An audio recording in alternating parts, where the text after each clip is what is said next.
Good afternoon, everybody. It is a pleasure to welcome you to today's final session.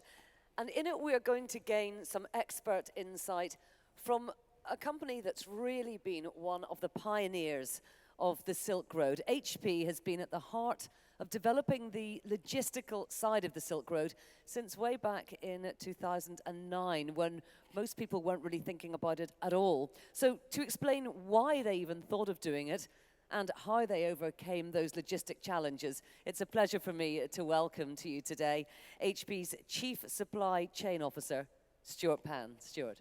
Great, thank you. And thank you this afternoon for coming, and thank you all for staying. I really appreciate your time and energy. We're really excited to be here today. We believe this area has incredible potential for HP technologies in both PCs and printers. We've played a huge role here in Dubai, also in the CIS states, but also in the establishment of the Silk Road. You know, our business is highly competitive. We try to democratize technology. We want to not just hit high price points for our products, but be able to sell notebooks and computers for as low as $200. So we believe in technology for everybody and not just for the high end of our marketplace. In order to do this, we have to be highly competitive in everything we do. In order to be competitive, we need to take advantage of our scale, and we need to take advantage of time. So what I'd like to do is just roll you a quick video to give you an idea of what HP can do in just 1 minute around the world. Please roll the video. 1 minute, 60 little seconds. Depending on your perspective, it can seem like an eternity, or it can pass in the blink of an eye. It's a tiny fraction of a standard workday, a seemingly insignificant moment out of a week. So what can you really do with just one of these precious little units of measurement? Well, if you're HP, it turns out that 1 minute is a world of time. In fact, in the 60 seconds it takes to finish this video, HP will leverage the resources of its massive yet highly efficient supply chain to deliver 105 personal computers, 88 printers, and 880 consumables to potential destinations that include virtually every country in the world. They'll do it by air, via more than 1,100 flight routes through major hubs like Los Angeles, Shanghai, Dubai, and Ostrom. They'll do it by sea, via more than 870 shipping lanes using commercial ports like Long Beach, Vientiane, Rotterdam, and Piraeus. And they'll do it by land, via one of the largest privately managed networks of truck and rail carriers in the world, including the newly established Kazakhstan line that links China to Europe by rail. That's what HP does with a minute. Every minute. Of every hour. Of every day. Not bad, considering it took us longer than that just to finish this video. HP. Got a minute? We'll give you the world.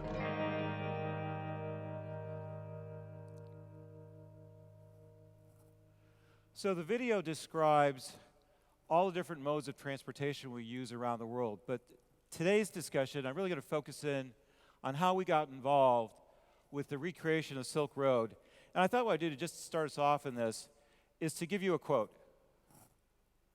And the quote comes from Omar Khayyam, who said, "When I want to understand what is happening today or try to decide what will happen tomorrow, I look back." He said that quote 1,000 years ago.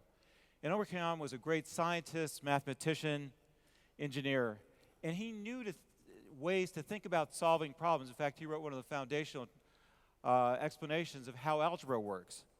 His quote really captures, I think, the spirit and the inspiration behind HP's involvement in the Silk Road. So I'd like to just give you a little bit of context of how we got started there. If you look at China circa 2010, what you'll see here is, in the blue, where we located most of our manufacturing, which is on the coastal cities of China. Throughout the PC industry's evolution, starting back in 1981, more and more manufacturing had moved to this part of the world. And what was happening, the business had gotten so big, 300 million units a year at that point in time, that we were literally running out of people to build our products. And as a result, even though that area support all of our manufacturing, 67% of the workforce, 2/3 of that workforce, reside in other areas outside of Shanghai. And what was happening is we were seeing absenteeism, we were seeing inflation, and really something had to change because we weren't being very efficient in the way we could run and ramp our manufacturing. Now, when we looked at the problem, what we really thought about was, why don't we really think about what's going on here? People were being transported back and forth from the inner regions of China to Shanghai. Why don't we think about this differently? And instead of putting people on trains, why don't we look at the same route used by camels for 1,000 years to move goods back and forth from Western Europe, which is a huge, huge part of our business, back into that part of the world.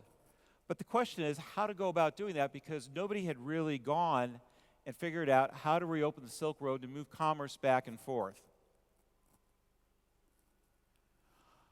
What we did is, in close partnership with the Chongqing government and the Kazakh government, we decided to relocate a major manufacturing center that today produces more than half of HP's notebook computers and more than half of its printers in this one area. But you can see where it's located.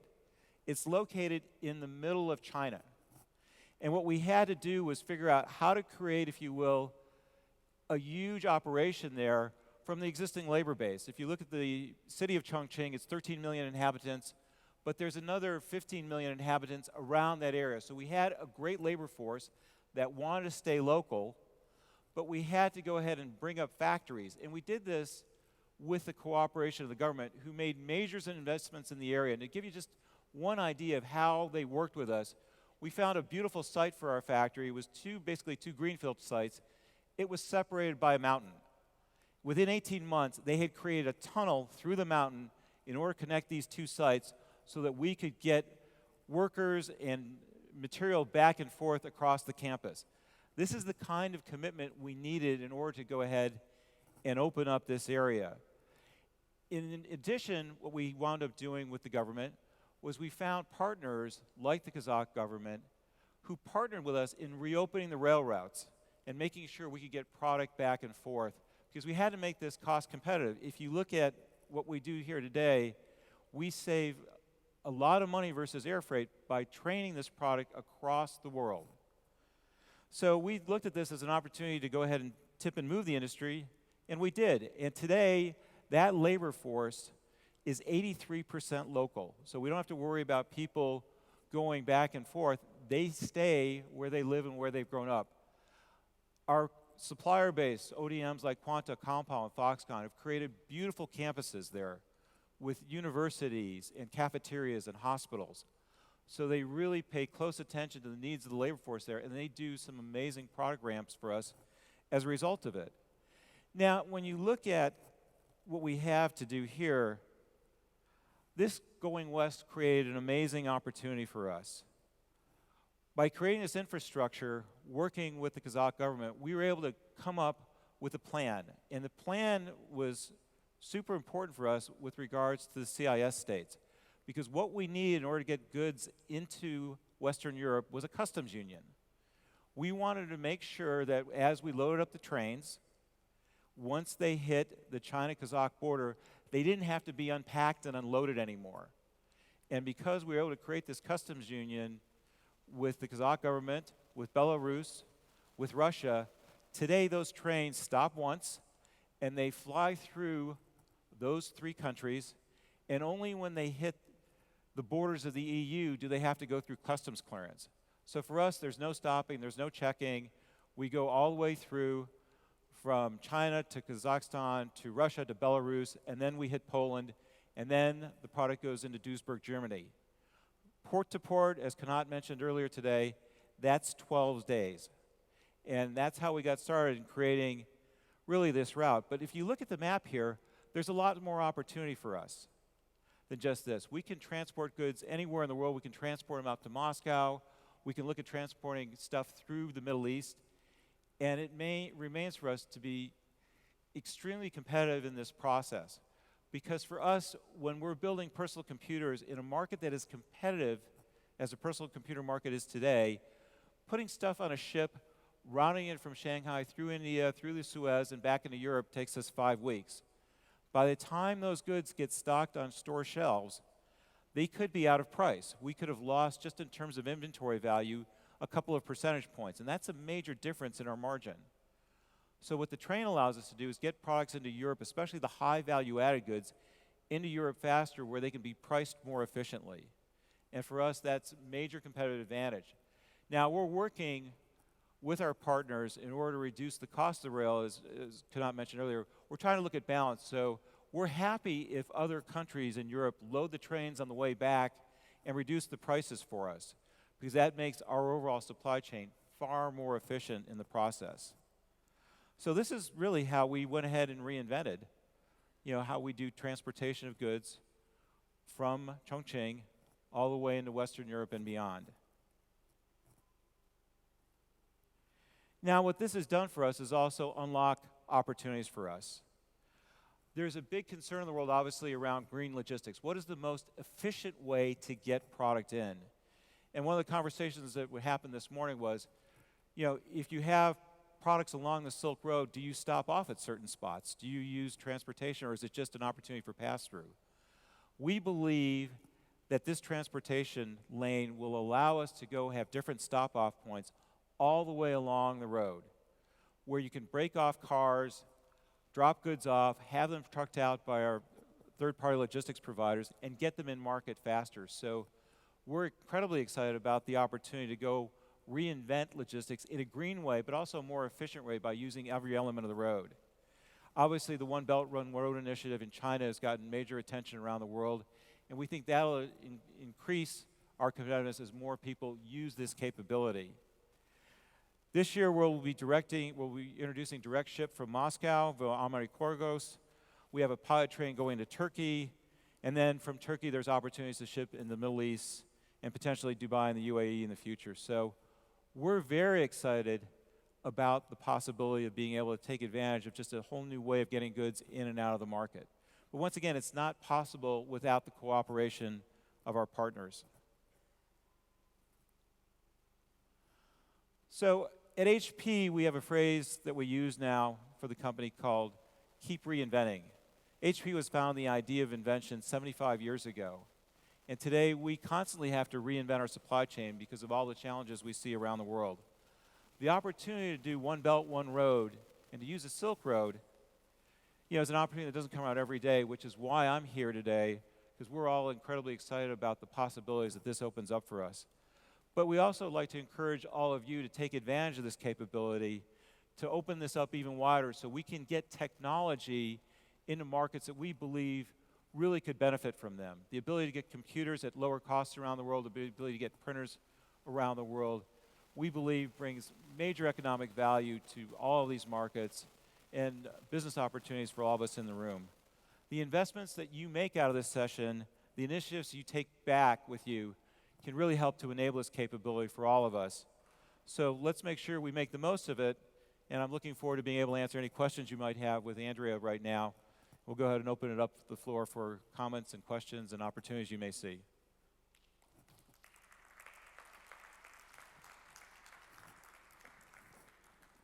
Stuart, thank you very much indeed for that. We do have a few questions that have come in via the app for you. If anyone would like to ask questions from the hall, please do either just put up your hand so I can see or walk to the podium.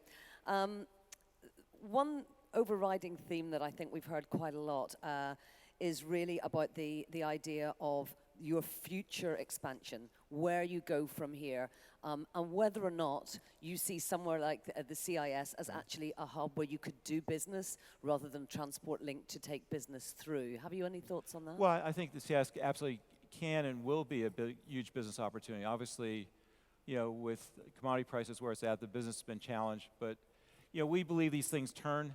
For example, Russia is a huge opportunity for us in terms of a print market. So we're excited to go develop these capabilities just all along these states. Compute power is something that everybody wants. People, if you look at education markets as an example, we're seeing opportunities around the world where governments get involved in education and want the lowest possible cost to hit the widest possible population. Our ability to deliver stuff quickly in those markets is dependent on opening up these kind of logistics capability all through that corridor. So we see a lot of opportunity to do business there and do business with customers throughout the region that way. Stuart, what about online? I mean, the internet has changed the way people shop. Yep. Does it therefore also change the way you try and get goods to market? Absolutely. I think one of the things that probably hasn't been talked about enough is the role and the pressure that online has put on our traditional channels of marketing. Today around the world, people that use Amazon have a level of expectation of, I want it in 2 days, 3 days, a day if they can, even though logistically that's hard to do. What the trains allow us to do in opening up the Silk Road is cut down what is a 5-week kind of transit time into 12 days. And if we know that and we use analytics, it's a lot easier for us to predict and satisfy consumer demand if we have a pipeline that moves faster. So I think there's an opportunity not only just to use the Silk Road, the rail route itself, but to use air freight selectively from the Silk Road. For example, we're talking to the Kazakh government about opening up Korgos as an air freight lane, not necessarily as a rail lane, but taking advantage of it, getting into Korgos, and then flying out of Korgos to other parts of the world. Right. Because, especially for the high value-added products, customers want it, and customers will pay for that kind of value, but we have to be judicious about how we pick the freight lanes in order to ship it. Indeed. Are there any questions from the floor? There's one there. Sir, if you would just like to come to the podium, that would be great. We've just got a few more minutes left, so that would be wonderful. Thank you. Hello, Sudha. I actually have 2 questions. Sure. What's the percentage of your production in China that you ship through that route in terms of the ratio? And the second question is that with the lowering sea freight rates from China to Europe, which is the kind of bottom line right now, do you feel competitive challenges through that route in terms of the cost? Thank you. Yeah, thank you. Well, I can't give you the exact figures. I will tell you that over half of our notebooks, half of our printers come out of that region. So it's a pretty sizable part of our production. As far as, the sea freight costs right now are an all-time low, but it doesn't get around the fact that it's still 5 weeks. So we pick and choose how we want to do this. For our commercial customers, they want product faster than that kind of time, so we have to use a combination of train and rail. For a big retail buy, where they're buying containers at a time, we'll take full advantage of sea, but those are the kind of things you can plan for because they're based on holidays and natural seasonality in the marketplace. So we try and mix and match and take advantage of both based on the markets that we're serving. Can I just pick up on that question about time-crucial goods? Because we've been talking about it quite a lot, the idea that actually it makes a huge difference if something gets there in 12 days rather than gets there in 5 weeks. Why does it make a difference to non-perishable goods like yours? Well, if you look at it, it's an intriguing question, but if you look at the prices of the components that go into a computer as an example, and look at the price of memory, which is a major contributor to the cost of goods of a computer, has gone down dramatically in the last year, to the point that you can see it decrease every week sometimes. So what sounds like is a non-perishable good, in terms of the fundamental components that go inside of it, they're actually being repriced every week around the world. So we have to make sure, given our margins and our costs, that we're taking full advantage of prices around the world, and that's why this idea of time criticality is so important to us. Have we any more questions from the floor? Well, if not, I'm just going to finish with one question that we've had, which I think kind of sums this up a little bit. It mentions that President Obama said that there will be a repositioning of America's of global trade towards the Asia-Pacific region, and that's what America is looking to. From HP's perspective, do you see that happening day to day? Well, our relationships here in Asia are usually important. This is where our production happens primarily. So I think the relationship only continues to evolve. I don't necessarily look at it as a repositioning, as more an affirmation of just how important this region is to us, and also the opportunity that taking and opening up the Silk Road brings to an American company in terms of serving Western Europe, CIS, and the Middle East. So we're usually excited by the possibilities involved in doing that. Stuart, thank you very much indeed on behalf of everybody here. It's been a pleasure to listen to you. Thank you. Thank you.